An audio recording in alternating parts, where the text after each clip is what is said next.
Mestre Jesus, auxilia cada um de nós nesse momento, nas nossas necessidades, às vezes nos pensamentos materialistas que tivemos durante o dia, nas situações que apareceram para nós e com as quais não conseguimos lidar da forma mais equilibrada.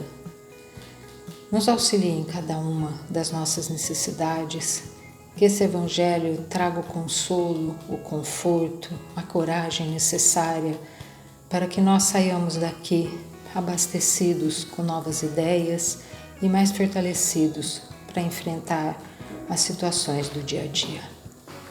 Muito obrigado, Pai, por esses momentos em que nós paramos, olhamos para nós mesmos e nos reabastecemos. Obrigado, equipe espiritual que está sempre cuidando de nós. Que assim seja. No capítulo 13, que vossa mão esquerda não saiba o que dá a vossa mão direita, o óbolo da viúva, no item 5 e 6. Jesus, sentado diante do tesouro do templo, observava de que maneira o povo aí lançava o dinheiro e que várias pessoas ricas depositavam muito. Vindo uma pobre viúva, depositou somente 2 moedinhas. Então Jesus, chamando seus discípulos, disse-lhes: Em verdade vos digo que essa pobre viúva deu mais que todos os que depositaram dinheiro neste cofre, pois todos os outros deram de sua abundância, mas ela, em sua indigência, deu tudo o que tinha, tudo o que possuía para viver. Marcos capítulo 12, versículos 41 a 44. Lucas capítulo 21, versículos 1 a 4. Muitas pessoas lamentam por não poderem fazer todo o bem que gostariam, por falta de recursos suficientes, e se desejam a fortuna, dizem é para fazer um bom uso dela. A intenção é louvável, sem dúvida, e talvez muito sincera para alguns. Mas é certo que para todos ela seja completamente desinteressada? Não há aqueles que, desejando fazer o bem aos outros, ficariam bem acomodados em começar a fazê-lo a si mesmos, em dar-se algumas alegrias a mais, em prover-se um pouco do supérfluo que lhes falta, contanto que depois deem o resto aos pobres? Essa segunda intenção, que talvez dissimulem para si mesmos, mas que encontrariam no fundo do seu coração se fossem escavá-lo, anula o mérito da intenção, pois a verdadeira caridade pensa nos outros antes de pensar em si. O sublime da caridade, nesse caso, seria buscar em seu próprio trabalho, através do emprego de suas forças, de sua inteligência, de seus talentos, os recursos que faltam para realizar suas generosas intenções. Nisso estaria o sacrifício mais agradável ao Senhor. Infelizmente, a maioria sonha com meios mais fáceis de enriquecer-se, repentinamente e sem trabalho, correndo atrás de quimeras como as descobertas de tesouros, uma oportunidade favorável aleatória, o reembolso de heranças inesperadas, etc. Que dizer daqueles que esperam encontrar, para ajudá-los nas buscas dessa natureza, auxiliares entre os espíritos? Seguramente não conhecem nem compreendem o objetivo sagrado do Espiritismo, e ainda menos a missão dos espíritos, a quem Deus permite comunicar-se com os homens. Também eles são punidos pelas decepções causadas. Livro dos Médiuns, questões 294 e 295. Aqueles cuja intenção é limpa de qualquer ideia pessoal devem consolar-se de sua impossibilidade de fazer todo o bem que gostariam pelo pensamento de que o óbolo do pobre que dá privando-se pesa mais na balança de Deus que o ouro do rico que dá sem privar de nada. A satisfação seria grande, sem dúvida, de poder socorrer largamente a indigência. Mas se ela é recusada, é preciso submeter-se e limitar-se a fazer o que se pode. Além disso, não é só com ouro que se pode enxugar as lágrimas. É preciso ficar inativo por não possuir o que dar? Aquele que quer sinceramente tornar-se útil a seus irmãos encontra 1000 ocasiões para isso. Que as procure e as encontrará. Se não for de uma maneira, será de outra, pois não há ninguém que, gozando livremente de suas faculdades, não possa fazer um serviço qualquer, levar um consolo, amenizar um sofrimento físico ou moral, fazer diligências úteis. Na falta de dinheiro, cada um não tem seu esforço, seu tempo, seu repouso, dos quais pode dar uma parte? Aí também está o óbolo do pobre, o dinheiro da viúva.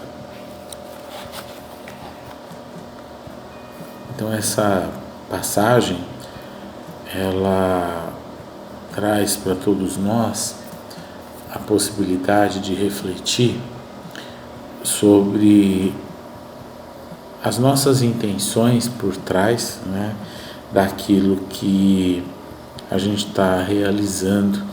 E às vezes as nossas intenções, quando a gente estende a mão, quando a gente vai de encontro àqueles que sofrem, às vezes a gente se colocar acima dessas criaturas. E nessa situação, né, que Jesus traz para nós, onde a gente pode refletir sobre essa senhora, né, que dá tudo que ela tinha.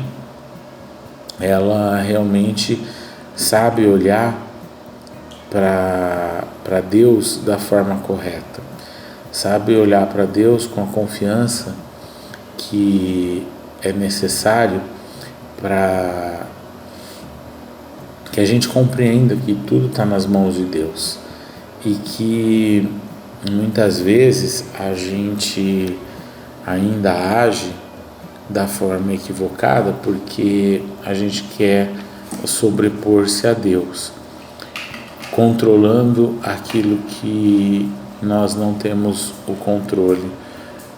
Muitas vezes a gente acha que controla as nossas vidas, que controla o nosso dia de amanhã, e não é nesse trecho, mas é como aquele trecho do Evangelho que fala, né, daquele fazendeiro, né, que a produção ia ser muito grande, ele ia derrubar os celeiros e fazer um novo para guardar mais, e que durante a noite a vida dele é ceifada, né?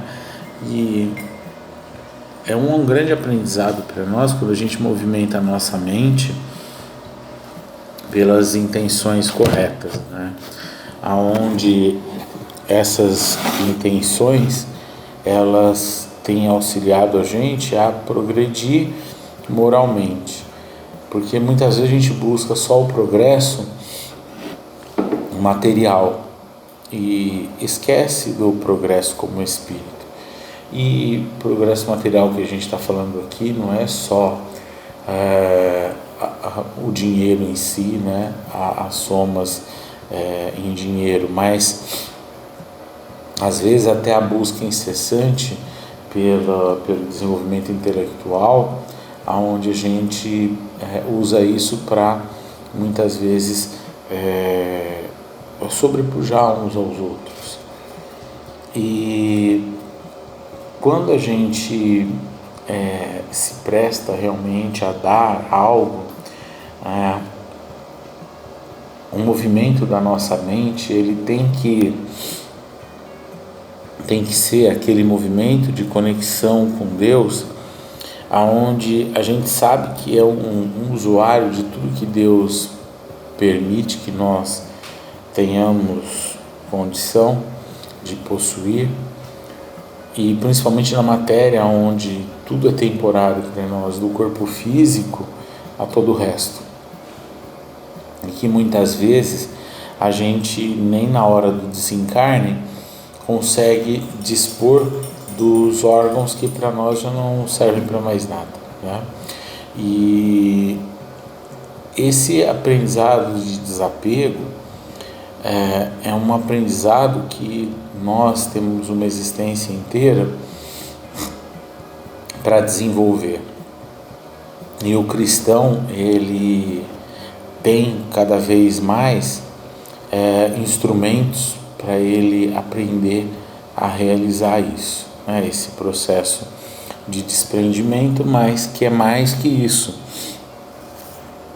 É a construção de valores importantes na nossa intimidade, onde a gente trabalha a confiança em Deus, onde a gente trabalha a coragem, onde a gente trabalha várias virtudes que às vezes a gente não tem essa percepção e que quando a gente é movido, né, pelas aparências, pela avareza, né, onde a gente dá estritamente aquilo que está sobrando, né, como ele está colocando aqui para nós, e realmente esquece, né, de observar qual que é um movimento que agradaria ao Pai, né, porque às vezes a gente dá, né, algo, mas é como ele está falando aqui para nós, né, dá, mas está dando da abundância, né, daquilo que a gente tem de sobra.